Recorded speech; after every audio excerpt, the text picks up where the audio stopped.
97.3 ESPN presents The Sports Bash with Mike Gill. It's time for Football at 4 with Geoff Mosher, powered by the Inside the Birds podcast. I love coaching this football team. I love coaching those players in there. Now, live from inside the Matt Black Kia Studios, it's Football at 4.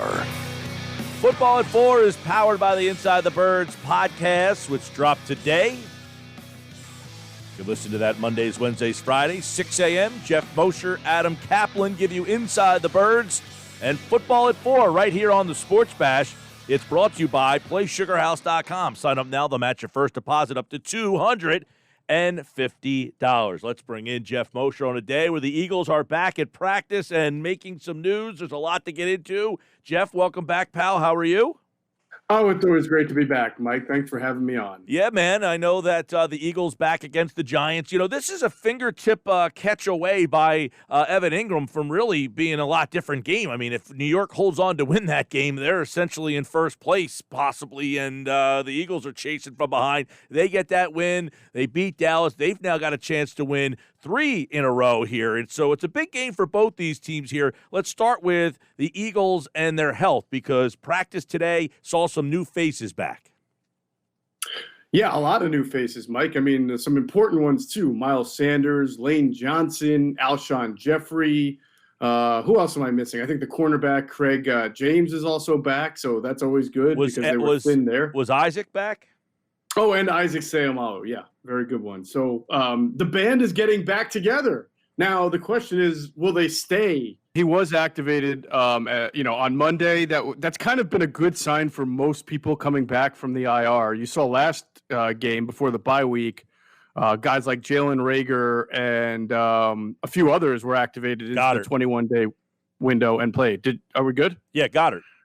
Goddard actually wasn't activated until Wednesday of that week, and he did play. So it's hard to even read into which day of the week that you're activated into the window you're going to play. It's all about how you perform in practice. And I think it's good that Seumalo, being a lineman, was there Monday. He was able to do the walkthrough. And I think that's a positive sign that we won't know until later in this week, but I would imagine he's going to play. So you're looking at Peters, Seumalo, Kelsey, Nate Herbig, and Lane Johnson. That's probably the best offensive line you've put out there all season. Unequivocally the best offensive line they put out all season, and that should be good for Doug Peterson, also good for Carson Wentz. You have a lot more athleticism on the offensive line now with Seumalo at left guard and Jason Peters there at left tackle, and I hope that means that Doug Peterson can do a little bit more things that we wanted to see from this offense with misdirection, movement, and things, now that he has, 4/5 of the offensive line in place. All right, how much of this was Herbig, that they liked him enough to just stick with him at guard rather than keep Mailata at tackle and move Peters to guard? Because many people said, hey, if Mailata had played well, why not just keep him there and move Peters to guard? Yeah, I think that's a big part of it. Nate Herbig has played well. They knew Seumalo was coming back. They would be able to play Herbig at right guard. If not, then they were going to play Peters at right guard and Mailata at left tackle. But I also think, not just liking Herbig, it's that, Jason Peters did not get a whole lot of time at right guard even in the summer. He was out with injury, and he's just better at left tackle. So although Mailata has played well enough to deserve that chance, I think the coaches are thinking right now, we need to win games, and we need to put the players in the best position to succeed. That's always the number one job of a coach, put my players in the best position to succeed. And Jason Peters right now is in a better position to succeed at left tackle than he would be playing an entirely new position and causing more offensive line disruption. All right. Now, yesterday, there was reported, and you had some intel on this, that there was a COVID test from a coach. We do not know who that is, but how that also factors into the preparation this week. They can practice on the field, but the meetings now are all going to be virtual. That's correct. All virtual meetings, other things that would normally bring them together in the NovaCare complex, they will be doing differently. It is good that they get to carry out their practice on the field. I think that would be difficult for them if not, especially coming off the bye when you really kind of need to get ramped back up on the football field and get ready for a game. So that is the solace of this, is that they do get to practice, but everything else done virtually, which changes the dynamic a little bit, no doubt. But obviously this is something that not just the Eagles have had to deal with, but other teams around the NFL as well. I just find it sort of interesting because other teams have also had guys test positive on either the players or among the coaches, that the Eagles went into intensive protocol here, not shutdown, but, virtual after one coach tested positive. I think that's, they're obviously taking a very strong stance and not just saying, all right, we'll contact trace, we'll get this guy and whoever out and then carry on. They're reacting as an organization. I know it's easy to say once they get out there on the field, everything else that happened throughout the week isn't really going to matter because it's game time. It's time to perform. But, you would have to imagine that even though it's just virtual meetings and they still can practice, it's noise that isn't needed. And I just question how much that can play a role in the preparation. It's a great question. And unfortunately, I don't know that there's a lot of good evidence either for or against. In fact, like the Titans were the first team, I think, that dealt with kind of a major outbreak, if I'm not mistaken. And when their first game back, when they played, was it Buffalo? I forget what happened, but I thought the Titans did well. I remember Taylor Lewan kind of looking into the camera and, kind of gloating that nobody wanted them to win because they were kind of considered the bad guys of the NFL for having a COVID outbreak. And they won that game. And you've seen other teams have to deal with altered schedules of players testing positive and be able to win. But I don't know what the win-loss record looks like when you take it all into account. But it is something that you're right, that affects preparation, but I don't know how much that matters at the end of the day in the win-loss column. I do want to get your thoughts on, you mentioned we were going through some of the injuries before we had some of the technical glitches there. Lane and Isaac both on the offensive line. The other two guys, let's see how they fit back in and what their roles might be. Let's start with Miles Sanders. Obviously, you've mentioned it all season, off season long, that they wanted him to be a 3-down workhorse back. Do they have to change their mind on that based on the fact that maybe he's not durable enough to do that?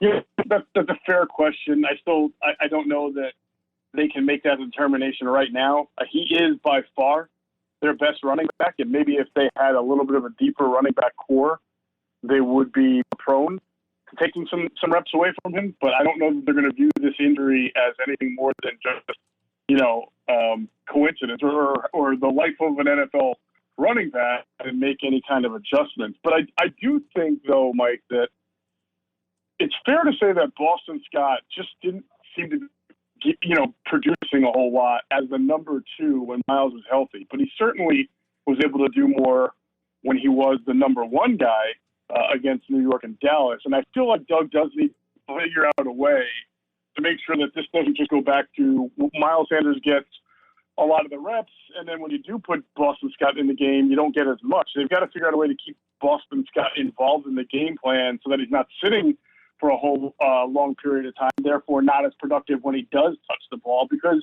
as he's shown the last 2 weeks, he still can be a productive change-up type of back for this team. I think he needs to still be involved in the offense.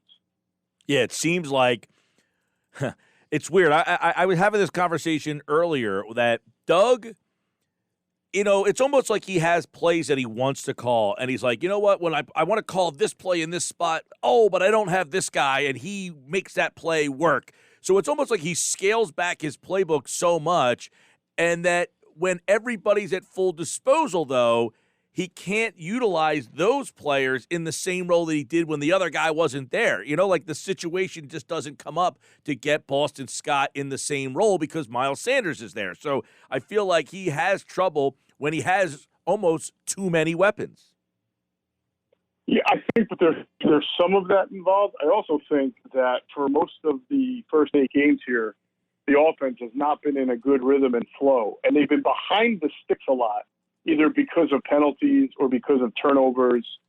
And it's tougher to kind of do what you want to do when you're constantly in second and third and long, which they've been in a lot over the first 8 games. So if they can figure out a way to generate some offensive rhythm, move the sticks, stop turning the ball over, which then will allow them to have longer drives, I think that we'll have an easier time of trying to dial up plays for certain guys. But when you're constantly, up against it the way it's been for the first 8 weeks, you're almost going to live and survive to see the other down before you're worried about who I'm drawing up a play for.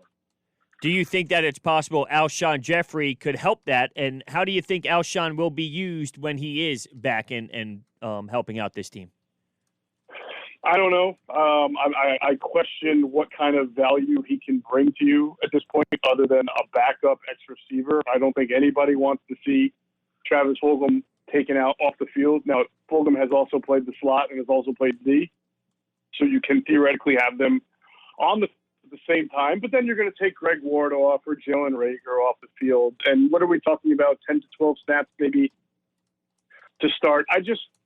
If this is a player that you would like to move on from in the offseason and his guaranteed money is up, but he still is under contract for next year, that means if he were to go out there and suffer another major injury to the point where he's rehabbing on your dime next year, he's on the roster taking up that money.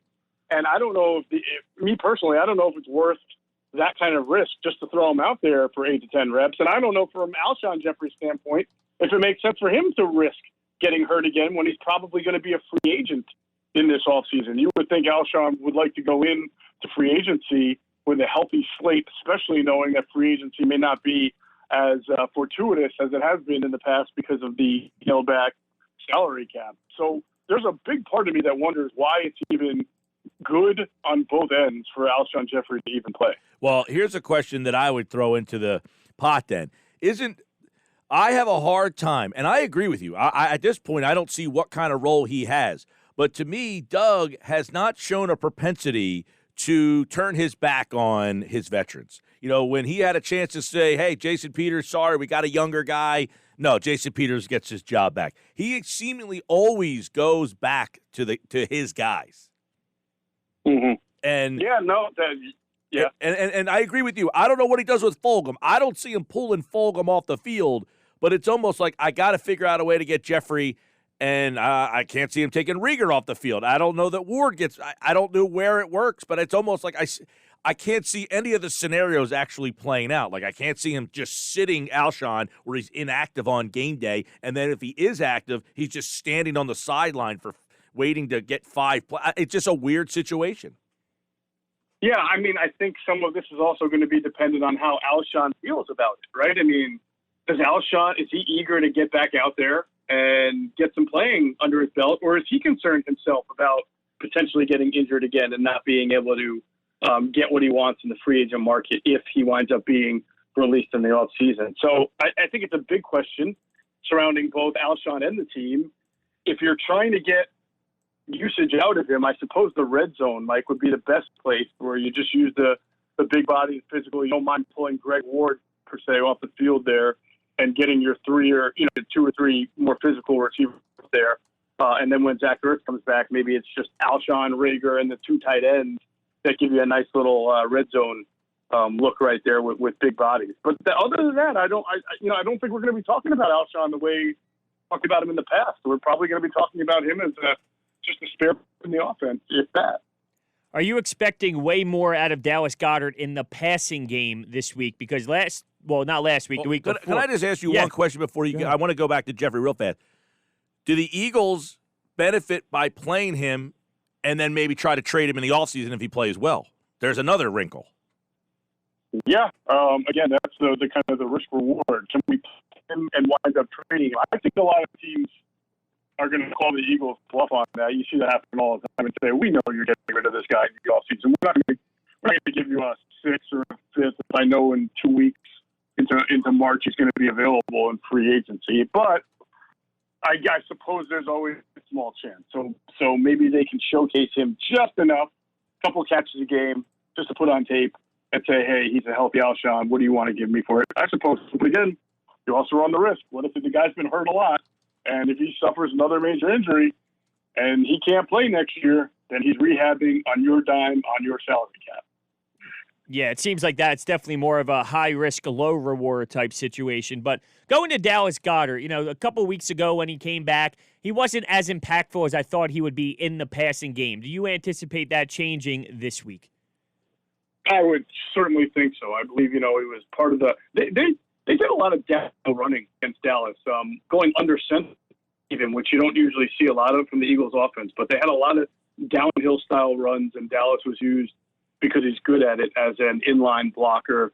I believe he only had 2 targets. One got negated by a penalty, so just 1 target on the stat sheet. But I would have to think now, a week later, more time, 2 weeks, really, time to rest, that he goes back to being a pretty dynamic weapon in their offense. All right, Jeff, I got to get your thoughts then today. I know you were tweeting away about it. Doug Peterson, yesterday, Brett Favre mentioned he would have kept Foles, asinine, over Wentz. Today, a chance to kind of put it to bed. Peterson just fumbled this one all over the place to the point that, look, Rob Maaddi does a great job. It's not his job to save Doug Peterson from himself. I mean, I give him credit for helping the guy out, but that's not Rob Maaddi's job. Peterson needs to put that. I thought he did a terrible job of sticking up for his quarterback. I completely agree with you. The first time he was asked about it, I thought his answer was a little weird, but I didn't tweet it. I didn't make a big deal of it. He said, I respect Brett's opinion, but I'm not there with it, or that's, I don't even, it's basically, I just respect his opinion, but whatever.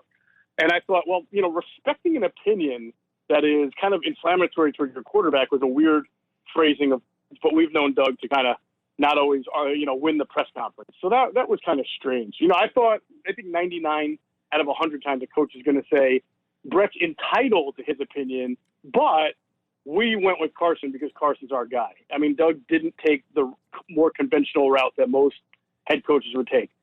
Not a big deal first time, whatever. But then Les Bowen asked a question, and I thought it was fair, and Les basically said, look, Doug, I just want you to clarify, you don't agree with this opinion, correct? And then that's your second question. Now Doug has to have the radar saying, oh, maybe I didn't, really clarify that with my first statement. And I'm going to say now, Carson's my guy. Brett's entitled to his opinion, but Carson's my guy for a reason. And no, he just said, I respect his opinion and moved on. And it's just weird for a head coach to respect an opinion that is inflammatory toward the starting quarterback, the star player. And so I agree with you. I thought Rob tried to kind of lead him into the back to salvation there, but by the time it was already done.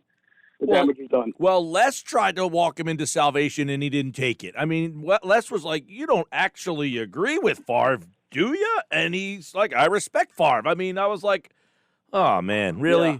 Like, you're letting this thing linger. It's like, and Broads asked this, to me earlier. I'll ask you, it's like the team almost goes out of their way not to be supportive of Wentz sometimes.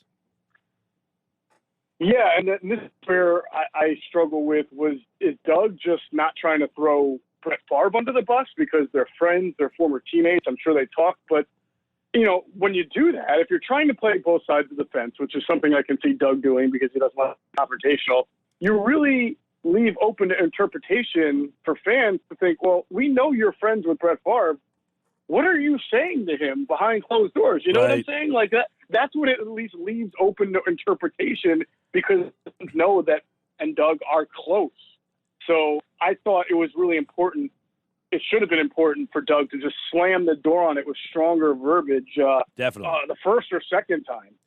Yeah, and I just don't understand, hey, you have friends you don't agree with. I'm sure you have text message battles with your friends all the time you don't agree with. That's what's going on with Brett and I right now. He has an opinion. I respect it. I simply don't agree. And boom, McManus' question is it, and we're way past this. I feel anyway. And how easy would that have been to say? Like he said, Brett's entitled to his opinion. He's a friend of mine, but Carson Wentz was my guy from the beginning, and he is now. End of story. Yeah. How that's not articulated not once but twice. It took three attempts and a real cajoling from Rob Maaddi there to get him to the finish line is perplexing to me. Which, yeah, and again, it's not Maaddi's job. I'm not even sure. Maaddi almost probably was like, let me help this guy out. That's not my question, but I think I need to help the guy. I guess, you'd have to ask Rob that. I thought it was, yeah, I agree with your assessment. That's not Rob Maddie.